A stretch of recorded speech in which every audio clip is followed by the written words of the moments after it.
please consider leaving a 5-star review on your favourite podcasting platform. It only takes a minute and your feedback is greatly appreciated. Reviews help other people find the show and learn about the amazing topics we cover. Additionally, please turn on notifications so you never miss an episode. And finally, please subscribe or follow the T2 Hubcast if you haven't already. Doing this means that you'll automatically receive new episodes as soon as they're released. Thanks so much for your support.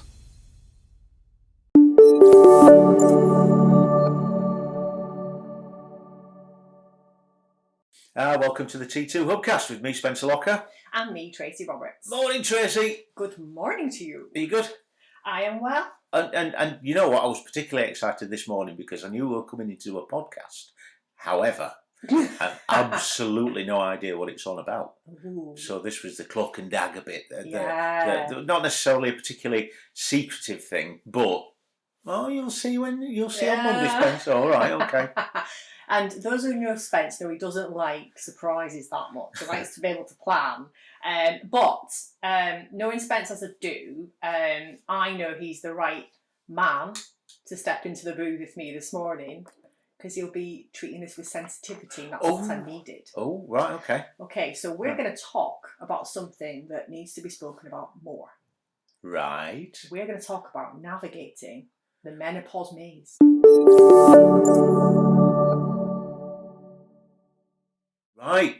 Now, that's yeah. That is shifted in his chair a little bit. I'm shifting my chair a little bit now because that was really sort of timely and sort of relevant because so I did a session not that long ago, last couple of months, with an exclusively female group of delegates. And you know what we're like at T2, and we sort of go off piste a little bit. It's all relevant. Yeah. It's there to make a point, but we don't necessarily. We're not a script sort of thing.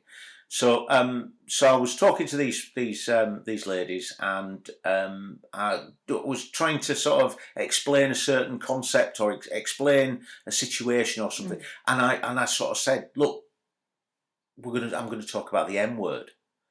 It was about the menopause, and we were talking about a situation, and we're talking about and he went down all right. The thing was, I called it the M word because, let's face facts here, I'm a man.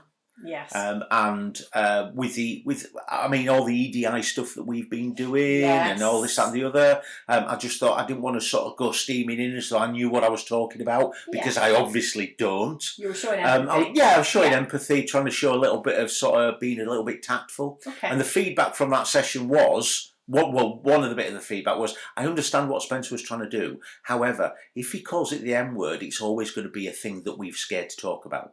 So we need to talk about more often. Yeah. So, and I get that. I fully appreciate that. And did it make you think in the moment? Very much so. Very much so. Yeah, yeah. It's interesting, isn't it? Because it is a subject that I guess until maybe the last couple of years we didn't really talk about. We didn't talk about openly anyway, but we certainly didn't talk about it in the workplace, did we? And I think what's been interesting about that is if you're thinking generations gone by, I just think about, my parents' generation, their parents' generation, definitely wasn't something that we shared. It was very taboo, almost a joke.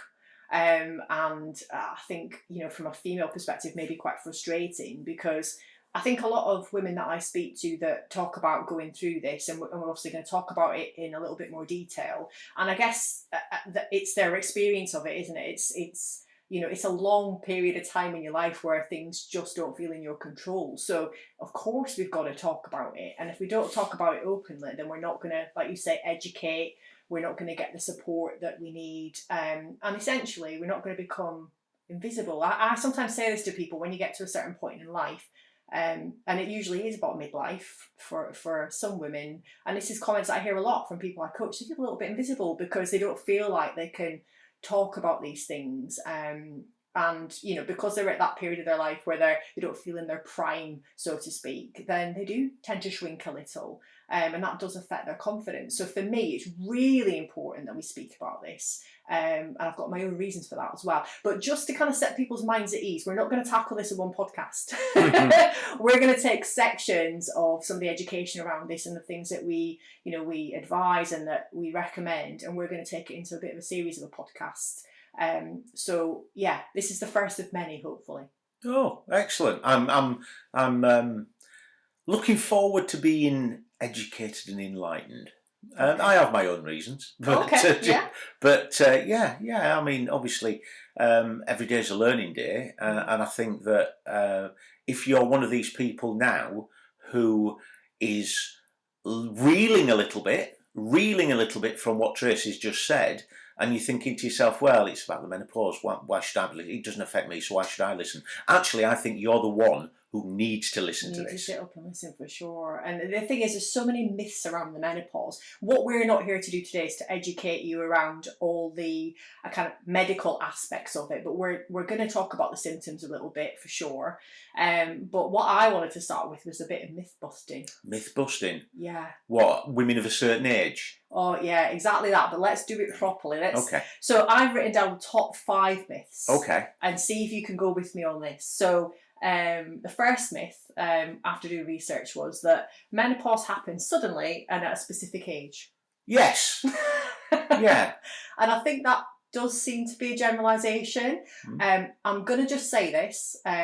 Some men do have that opinion because they don't necessarily understand how it works.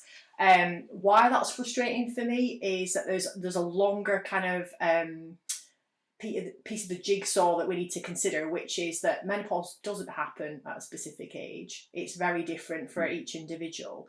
And what we don't talk about is perimenopause. And perimenopause is actually, for some women, actually rougher than menopause itself, because they don't actually realise that's what it is until quite far down the line. They're questioning themselves. They're probably going to the doctors with lots of different symptoms and not getting any response. Probably think they're going crazy, actually. And I'm going to go full disclosure. I am in perimenopause, Spence. You are? I am in perimenopause. How scary is that? Now, would you have guessed that? Probably not, actually. Why? Well, I would say for me it would be a probably compare and contrast thing. Okay. Because my wife has been perimenopausal for quite some time, and now she's going through full menopause. Yeah. However, comparing and contrasting her situation with your situation, you present as a, how can I say this without stumbling clumsily across a raft of statements and things. This is it. Yeah. So when I say this, and I mean by no insult or anything like that, but you seem quite stable. You look after yourself. Yeah. So you are. But it's no secret that you're a gym bunny. You're in there all the time. You're doing your squats, lifting your weights, all this, that, and the other. You are very much concerned with your nutrition. Yeah. And not only your physical well-being, but your mental well-being. So I would not have. You've just thrown the skids under me there. I would never have sort of said. But you were perimenopausal or presenting as such. Okay.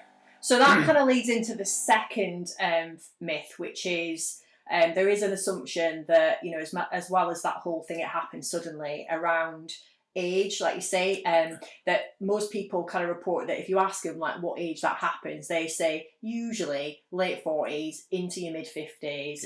And actually that then ties in with what you were saying, because there's a little bit about maybe the assumption of me not being old enough to be in that phase of my life either. Yes, yeah.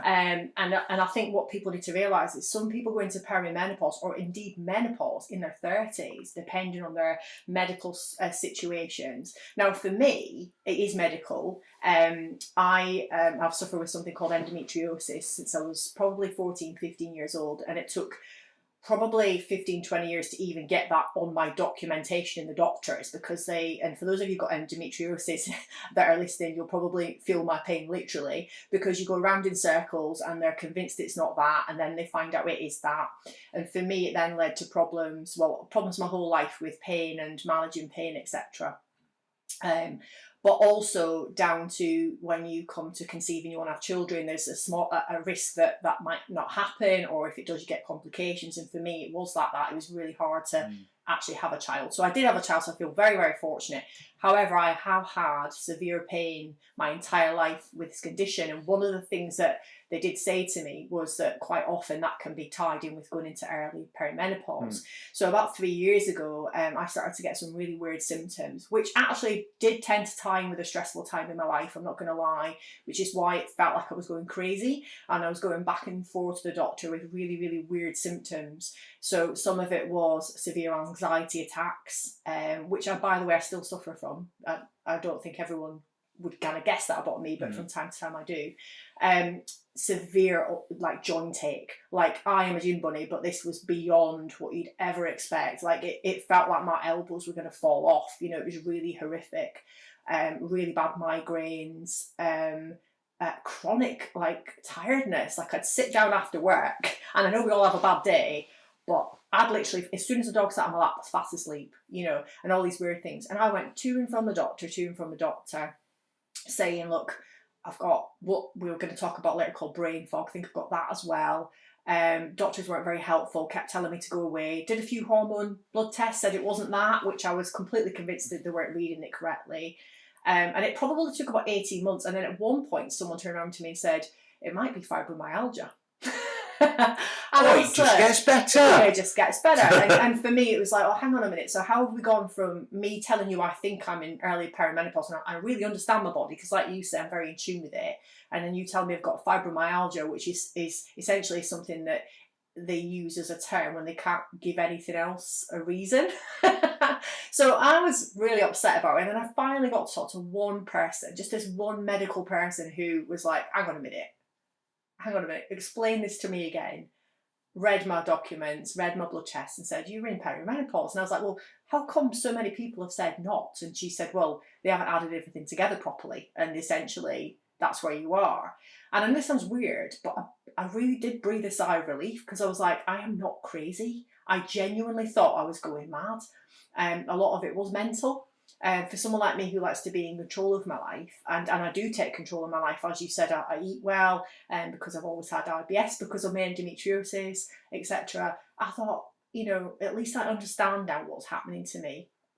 And I think I did look at my age a little bit and go, it can't be that. But then looking at my medical history, yes, it can.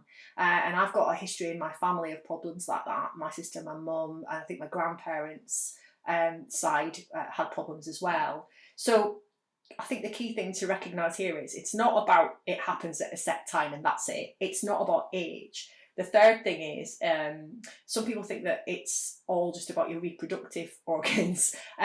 It is, but it isn't.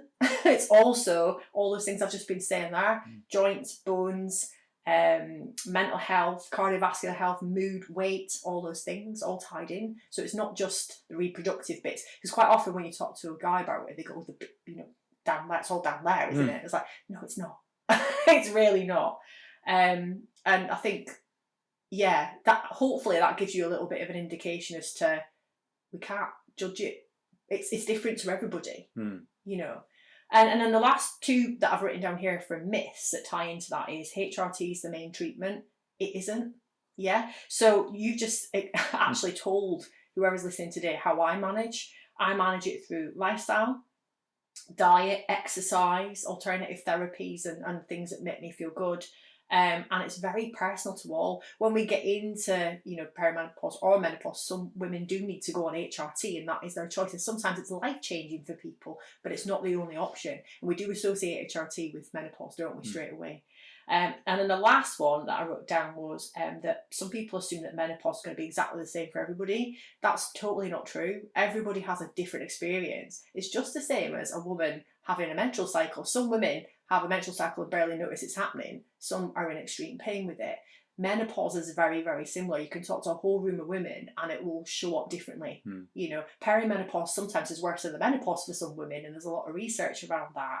And it's sometimes down to genetics as well and stuff like that. So 5 myths there, throwing a curveball in there by telling you that I'm in there as well. Yeah. I'm in the mix. Woo! I'm in the perimenopause club. Come on. It's very individual. Yeah. So, okay. So I'm quite prepared to believe all those. No, I'm not prepared to believe all those myths. Yes. I'm prepared to believe that they are myths. Yeah, yeah. However, what's propagating those myths? Because for me, just looking on the outside, I mean, just as you were speaking there, I was listening to what you were saying, and there were certain things popping up in my head. Like there's a really good documentary with Davina McCall Yes. on Channel 4. Really good, so I think that might actually answer a few of the procedural questions that you might have if good listener. Yeah. Also, again, just on a sort of a sidetrack, I remember watching an interview with Naga Munchetty about endometriosis, and her talking about the excruciating pain that she's been experiencing, and being fobbed off with it by medical professionals and things like that. I do know that over the past few years she's always been quite active playing golf and things, but she's been really pursuing the exercise thing as a way to sort of manage it to a certain degree. But again, that's just managing it to a certain degree. Yeah, that's not necessarily right, because I'll tell you a story a little bit later on. But the expectation of some people are, right, you've got a diagnosis, so here's a treatment and you're fixed. Pow, there you go. Ah, there you go, we're fixed. All good now? No. Oh my God, would that be amazing?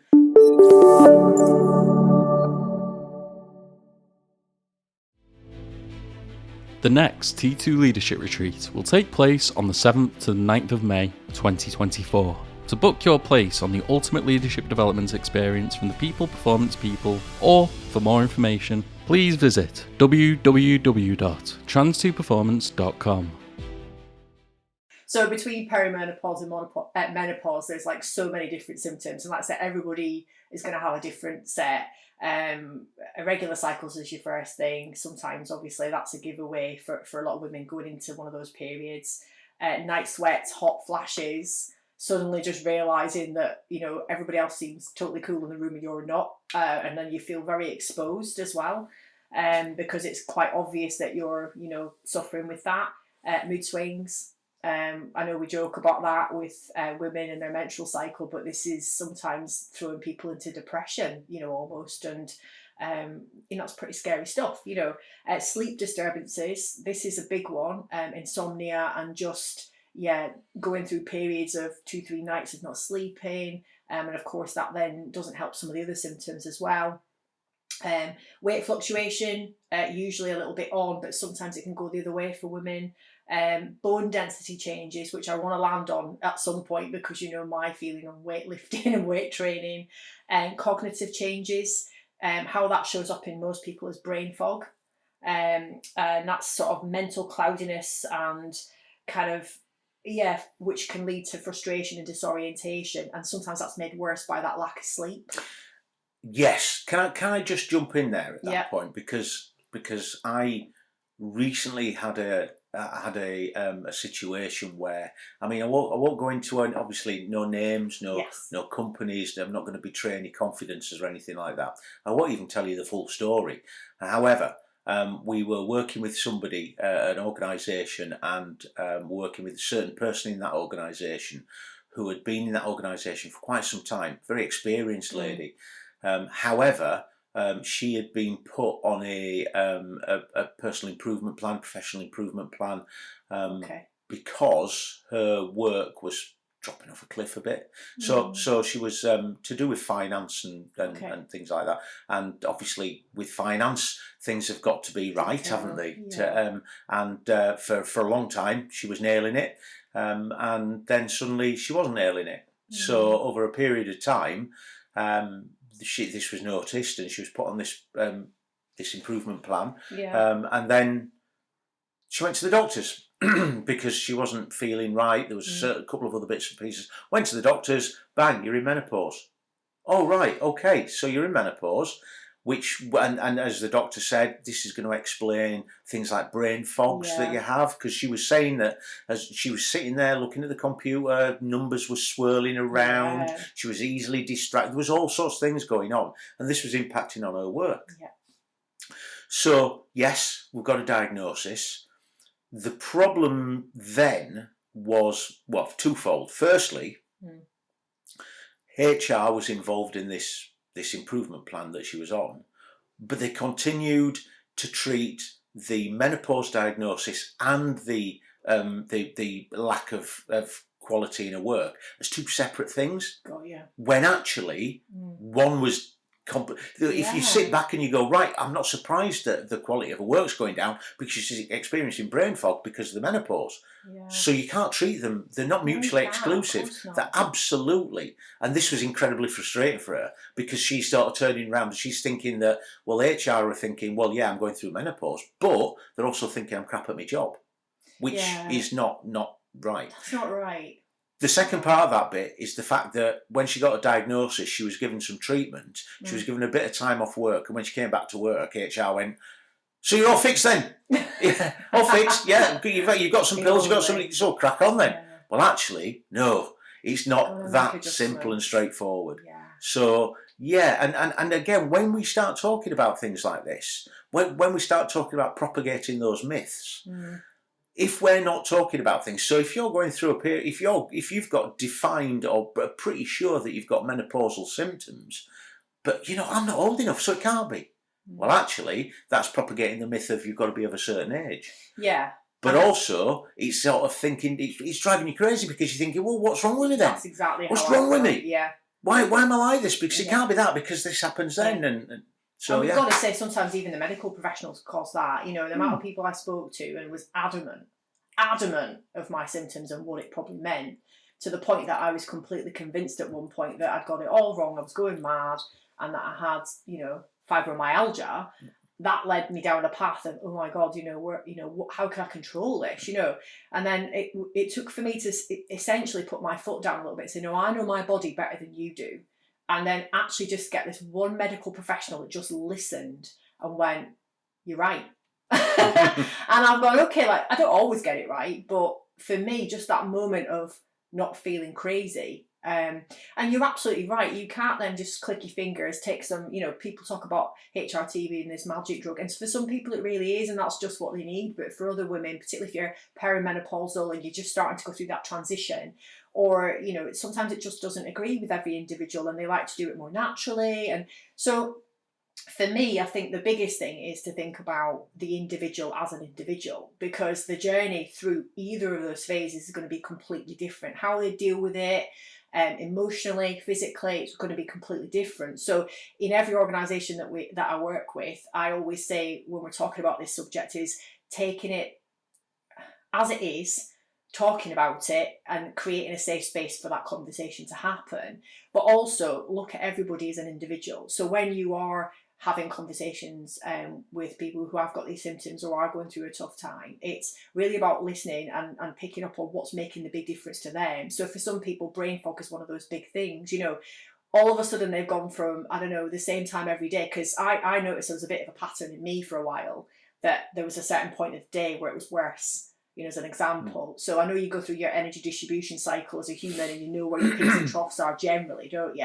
But for me, that went out the window for a short while. I just didn't have control of, so I definitely wouldn't have been generating ideas around about that time of day. However, what I could do was other tasks that didn't involve as much cognitive work, if you like. So there's a whole raft of stuff there around what's personal to that individual, and what can you do to help. And I guess that's what we're here to talk about today, as a bit of an introduction, is about some of the things that organisations can think about. And for the individual, of course, the basic stuff helps, doesn't it? So you mentioned a couple of things that I use. So diet helps. I've always been conscious of my diet because for me it's important to control my stomach and the way I feel. But obviously if you're controlling your diet, you've got anti-inflammatory benefits, you've got antioxidant protection, you've got good digestive health, and of course you're going to get overall well-being. So some parts of that we can control as, you know, individuals. And of course, from the fitness perspective or the wellness perspective, because they're kind of separate things. For some people, if they've already been working out, they'll already understand the importance of kind of the bone health element. So you're more at risk of osteoporosis due to your estrogen levels dropping. So anything that's weight bearing is going to be really good for you, particularly if you're right at that point in your life where you're going through this kind of phase. So anything you can do to stimulate bone growth and maintain that density is really important. So even if you're just starting out, you know, I know there's this surge of women in weights at the moment, and I'm definitely an advocate for that. But there's more than one reason I do that. One is this. One is it gives me empowerment, and the third thing is it gets rid of all my frustration. So if you can think about all those perimenopause symptoms, weightlifting is really good for it. It's good for weight management, isn't it, as well? Diet and exercise. Strong muscles, which means strong joint and health and stability. So it kind of controls your joints. And I was getting really bad joint. It was horrific. It's also good for cognitive health. So I always say this to people. People take the fitness bit and go, oh, it's fitness, and it's not. Sometimes it's the movement patterns that you go through. So when I used to treat patients to do fall avoidance and things when they were a little bit older, when I worked in kind of rehab circles, it would be around fall prevention and stuff. And it's kind of similar with this. It's like, how can you formulate cognitive kind of pathways, if you like, in the gym? You move a bar around, move a dumbbell around, it gives you something to work with. Yeah. And of course, that's going to then improve your quality of life as well. So they're the two simple things that we'll talk about in basics today. But what I'm going to do is I'm going to get the Project Y guys to help us a little bit with that. Yeah. And we're going to do some more in-depth conversations about how we deal with that. But for me today, I thought the point of just raising this conversation was probably the main focus of the podcast. But I thought, would it be a good idea, Spence, for us to have like 5 key takeaways for leadership teams or leaders just to start considering, if they haven't already done it, when it comes to this conversation? I think that's what we do best at T2, is those takeaways. And I think if we've got 5 for the people out there, then definitely. Brilliant. Okay, so the first thing that I think is important is education and awareness. So we're starting that today, right? But this is, encouraging open conversations in workplaces to reduce stigma. Yeah, I think we've got to be specific there. When we start talking about open conversations, we're not talking about judging people or berating people or anything like that. Like, Sharon, are you on the menopause? Yeah. Yeah, no, we're not talking about that. No. Yeah. What we're trying to do is make people become more aware of the physical and emotional elements that women may face. So that sometimes is in self-education, sometimes it's in providing a forum for that. I was working with TransUnion recently, and they had like a menopause board or something similar, and I thought it was a great idea. There was loads of open conversations going around, lots of men in the equation there as well getting involved, which I thought was next level, and I'd love to see more of that. The next thing that I wrote down was flexibility and accommodation. Because we do have to recognise the symptoms and how they might impact each individual, so productivity and well-being. So your point was perfect. We can't look at one without the other. So we need to think about how we could make adjustments where we can, because it isn't a case of here's a tablet, it's fixed. It's going to be something you're going to live with for a while, and it doesn't make you invisible. Remember, we're not invisible. So we need to do something to make sure we accommodate that and hopefully help that person feel better about themselves, because they already feel rubbish. They already feel like they're letting you down. So don't make it worse. I put down wellness and health support. So within your organisation, do you provide anything that's kind of promoting a culture of well-being? So this is things like offering solutions that might help you address some of those symptoms. So what are you already providing? Do you have any additional support available that supports well-being initiatives within your organisation? Do you have people that can give advice, signposting, maybe even alternative treatments and things like that you can signpost directly to? For some organisations, sorry, I'm just battering the mic there, got quite violent. Not a symptom, by the way. For some organisations, have already got this covered. Like, they cover this within their sort of support plan, and that's amazing. And if you could do more of that, that's next level. The last couple, so inclusive practices and policies. So review your policies to make sure that you are inclusive to those that may be affected by this. Some of this stuff is obvious, some of it isn't. So I'm talking about things like certain types of leave, sickness, allowances that you have, but also things like dress codes and access to toilets and things like that. It sounds really random, but some of the stuff you won't consider if you've not gone through it. So you need to take advice. And that leads into another point there is like, lean on people who've got this experience, because they will tell you what is required and what hasn't been provided for them in the past. Make it safe for us to talk about it. That's what I would say. And then the last thing I put down, probably the most important thing, is leadership training. Because we've got to be involved in providing kind of solutions and safe places for people. So we need to provide education and training to help our leaders understand and support those going through this time in their life, because it's hard. It is hard. And some of those leaders might be going through it themselves, and they need to feel that they can put their hand up and admit to that Very too, good without point. the stigma. Yeah. So as I've just outlined to you, Spence, I can still stand up in a room and do all the stuff I want to do. Doesn't mean to say that I'm not going through some hard stuff sometimes. And I think we've got to remove the stigma, and we've got to provide, an open forum for discussion on this subject, so that people can actually just, be themselves, but also feel supported. It's a massive subject. We were never going to cover this in a podcast. No. So I look forward to digging into this a little bit more. And what I would really like is if there's any of our partners or the people listening to our podcast who have come up with some great solutions in their organisations, or they've received great support, we want to hear from you, because actually we'd really love to have some people on the podcast to talk about this in terms of the initiatives. And if there's anyone who'd like to talk about their experiences with perimenopause or menopause in the workplace, hit us up, because we'd love to hear about it. And we're only going to remove the stigma if we really start to talk about it and be open. So yeah, thanks for listening. Yeah. So, well, thank you very much for that. So I think the first of many. Yes. This is not a standalone podcast. This Definitely is the not. first of many, but some really good points you make there. Dispelling those myths, looking for the 5 takeaways, making sure that we can start implementing them. But for the time, thank you very much, Tracy Roberts. Thank you, Spence. Really educational, really sort of eye-opening. And until the next time, we'll come back and do another T2 Hubcast. Thank you. Thank you.